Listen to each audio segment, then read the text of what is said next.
युद्ध की है। ये युद्ध बाहरी राक्षसों से नहीं, ये युद्ध था भूख से, इच्छाओं से, स्वार्थ से और अंततः अपने आप से। ये कथा है निर्जला एकादशी की, लेकिन इससे पहले आइए जानें कि एकादशी का प्रारंभ हुआ कैसे। बहुत प्राचीन समय की बात है, जब संसार में पाप बढ़ गया था, तब भगवान विष्णु ने मोहिनी रूप में राक्षसों को मोहित किया और देवताओं की रक्षा की। उसी मोहिनी रूप से एक दिव्य शक्ति प्रकट हुई, जिसे एकादशी देवी कहा गया। एकादशी देवी ने भगवान विष्णु से कहा, हे प्रभु, मुझे ऐसा वर दें कि मैं संसार को पापों से मुक्त कर सकूं। भगवान बोले, हे देवी, तुम हर महीने की शुक्ल और कृष्ण पक्ष की 11वीं तिथि को एकादशी के रूप में पूजी जाओगी। जो मनुष्य इस दिन व्रत रखेगा, वो जन्म जन्म के पापों से मुक्त हो जाएगा। भक्तों, यही एकादशी जब निर्जल रहकर की जाए, तब उसका फल हजारों एकादशियों के बराबर होता है। और इसी व्रत को लेकर एक बार एक महान युद्ध हुआ, लेकिन ये युद्ध था शरीर से नहीं, मन से। ये कथा है महाबली भीम की। शरीर से पर्वत, पर भीतर से ज्वाला। भोजन के बिना एक क्षण भी न रह पाए, वही भीमसेन। वनवास के समय युधिष्ठिर, अर्जुन, नकुल और सहदेव सभी एकादशी व्रत रखते थे। भीमसेन नहीं रखते। युधिष्ठिर ने उन्हें कई बार समझाया, भैया, एकादशी का व्रत आत्मा को शुद्ध करता है। अगर तुम व्रत नहीं करोगे तो पाप का भागी बनोगे।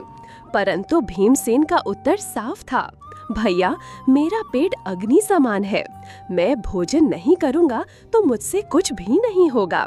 मुझे युद्ध दो, राक्षस दो, पर्वत उठाने को कहो, मैं कर लूँगा, पर भूखा रहना असंभव। तब एक दिन भीमसेन सीधे पहुँचे महर्षि वेदव्यास के पास और बोले, गुरुदेव, मुझसे हर महीने 2 बार व्रत नहीं होगा, पर मैं पुण्य से वंचित भी नहीं रहना चाहता। क्या कोई उपाय है?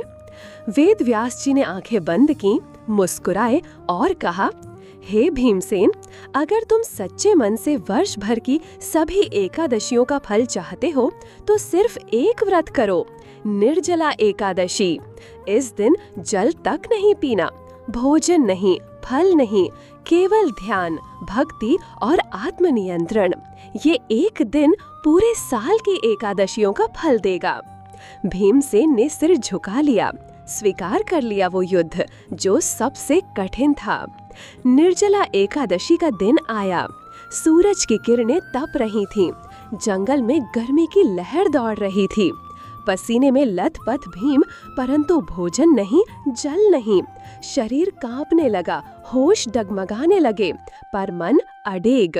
हे केशव, आज मैं अपने भीतर की भूख से युद्ध कर रहा हूँ, मुझे शक्ति दो। दिन बीत गया, रात आई। भीम ने गंगा जल और तुलसी से व्रत तोड़ा। उसी क्षण स्वर्ग में पुष्प वर्षा हुई। देवताओं ने आकाश से कहा, भीम, तुमने आत्म युद्ध में विजय पाई है। आज से यह व्रत निर्जला एकादशी कहलाएगा। भक्तों, निर्जला एकादशी केवल उपवास नहीं है, यह संयम की पराकाष्ठा है। यह आत्मा की शुद्धि है। यह स्वयं को जीतने की प्रक्रिया है।